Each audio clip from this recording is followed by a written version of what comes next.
Selamat pagi anak-anak ibu, Namo Buddhaya. Hari ini kita belajar tema 3, subtema 2, wujud benda. Pelajaran Bahasa Indonesia. Menuliskan informasi dengan kalimat efektif. Informasi dapat disampaikan secara lisan. Lisan adalah menyampaikan suatu hal dengan cara diucapkan. Untuk memperoleh informasi lisan, kita perlu mendengarkan dengan cermat. Informasi yang disampaikan harus menambah pengetahuan pembaca atau pendengar. Informasi yang disampaikan juga harus menggunakan kalimat efektif. Kalimat efektif adalah kalimat yang disusun sesuai pedoman umum ejaan bahasa Indonesia. Kalimat efektif juga menggunakan kosakata baku. Kosakata baku dapat dicari maknanya dalam Kamus Besar Bahasa Indonesia. Berikut cara mencari makna kata dalam kamus. 1. Membuka bagian awal huruf dari kata yang akan dicari maknanya. 2. Jika kata yang dicari merupakan huruf gabungan, misalnya membaca, carilah kata dasarnya yaitu baca. 3. Bacalah makna kata tersebut dalam kamus. 4. Jika ada banyak makna, tentukan makna yang paling tepat dari kata tersebut. Pelajaran PPKN, tolong menolong dalam kehidupan sehari-hari. Tolong menolong adalah kegiatan saling membantu. Tolong menolong dapat dilakukan dimanapun kita berada, misalnya di rumah, sekolah, atau tempat umum. Contoh sikap tolong menolong. 1. Membantu ibu memasak. 2. Membantu adik menghias sepeda. 3. Meminjamkan pompa sepeda kepada teman. Menolong orang lain harus dilakukan dengan ikhlas. Kita tidak boleh membeda-bedakan suku dan agama ketika menolong orang lain. Sikap tolong menolong sesuai dengan sila kedua Pancasila.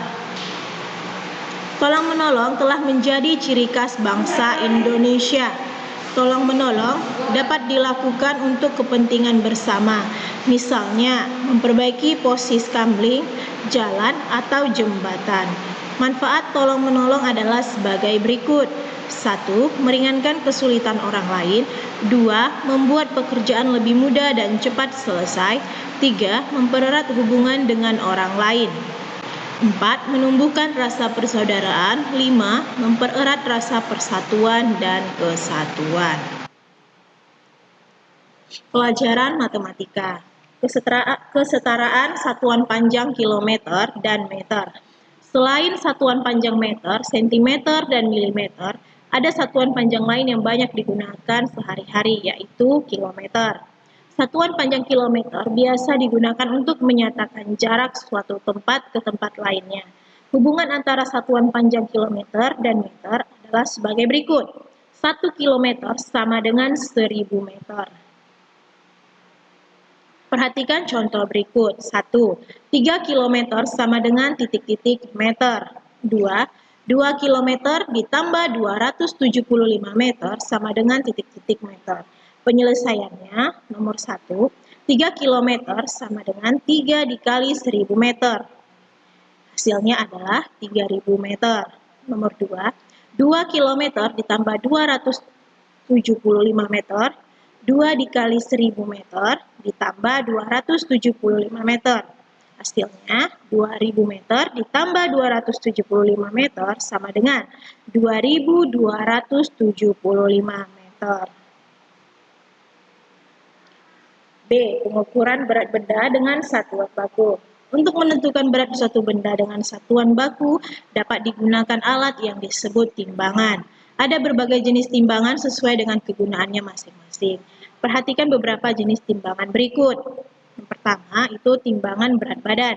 Timbangan jenis ini biasanya digunakan untuk menimbang berat badan anak-anak hingga orang dewasa.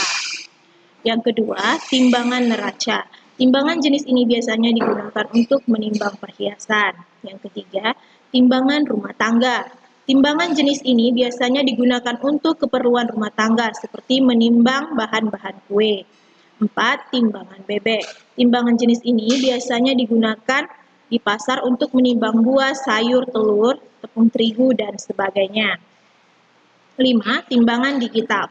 Timbangan jenis ini biasanya digunakan di swalayan untuk menimbang buah, sayur, daging, dan sebagainya. Hasil penimbangan suatu benda biasanya dinyatakan dalam satuan gram, kilogram, dan hektogram. Di Indonesia, 1 hektogram dikenal dengan 1 ons. Hubungan ketiga satuan berat tersebut adalah sebagai berikut. 1 kilogram sama dengan 10 hektogram sama dengan 1000 gram. 1 hektogram sama dengan 100 gram. Sampai di sini dulu pelajaran hari ini. Ibu ucapkan terima kasih. Namo Buddhaya.